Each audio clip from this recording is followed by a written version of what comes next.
So ayan yung mga street dito sa heritage area na to. Itong heritage area na to ay ito yung may history ng kwento dito sa Kowloon sa Hong Kong. So ayan mga boss, ito yung 1881 na sikat na pasyalan dito sa Kowloon. 1881 heritage. So ito yung gilid, ito yung bandang kanan. So ayan yung taas. So ito yung 60 caliber dito na naka-display sa Heritage 1881 dito sa Hong Kong. Ayan. So ipapakita ko sa inyo yung baba. Ito yung view pag nandito ka sa bandang taas. So pag linggo, araw ng holiday dito, ay punong-puno itong heritage na to na 1821 kung tawagin. Ito yung makaluma nila dito, makalumang pasyalan. Ayan, kung nakikita nyo, napakaraming naglalakad nga ngayon kasi ngayon ay araw ng Martes. So ang pinakamaraming tao rito pag linggo at punong-puno itong mga view na to. Ayan, dito lang tumatagpuan sa Kowloon City dito sa Hong Kong. Malapit lang siya sa Kowloon Park.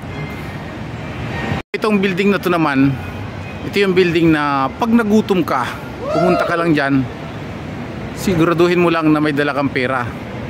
Dahil pag wala kang pera, hindi ka pwedeng umupo dyan sa lamesa. So yun lang ha. So ayan nga, bababa tayo dito sa mahiwagang hagdan na to at ipapakita ko sa inyo yung kagandahan. Ayan, dito sa binababaan ko ay steps, and then doon sa kabila ay escalator. Wow. And then dito na tayo ngayon, galing sa taas, sa second floor na tayo. Ganito kaluwag yung tambayan dito.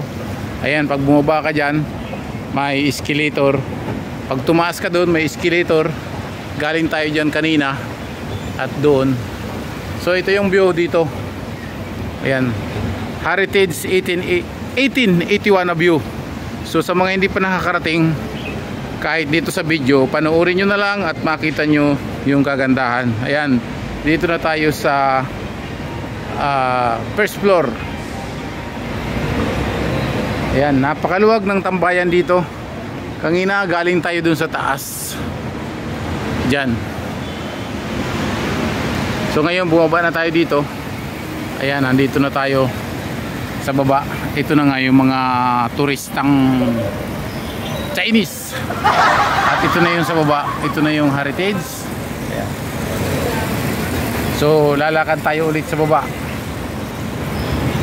At ipapakita ko sa inyo yung kagandahan nitong dinadayo na Heritage 1881.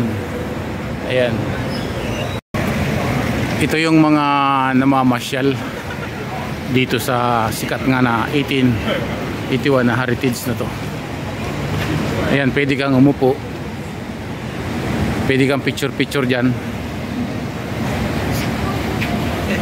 At ito naman yung pinakamalaking baso na may takip pero umusbong na yung bulaklak, lumabas na.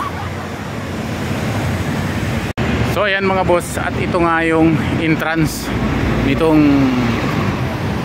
1881 famous na pasyalan dito sa Kowloon, ang 1881 heritage. So sa ngayon hanggang dito na lang yung ating munting video. Maraming salamat sa nanonood ng aking munting YouTube channel. Mabuhay kayo lahat. God bless you all.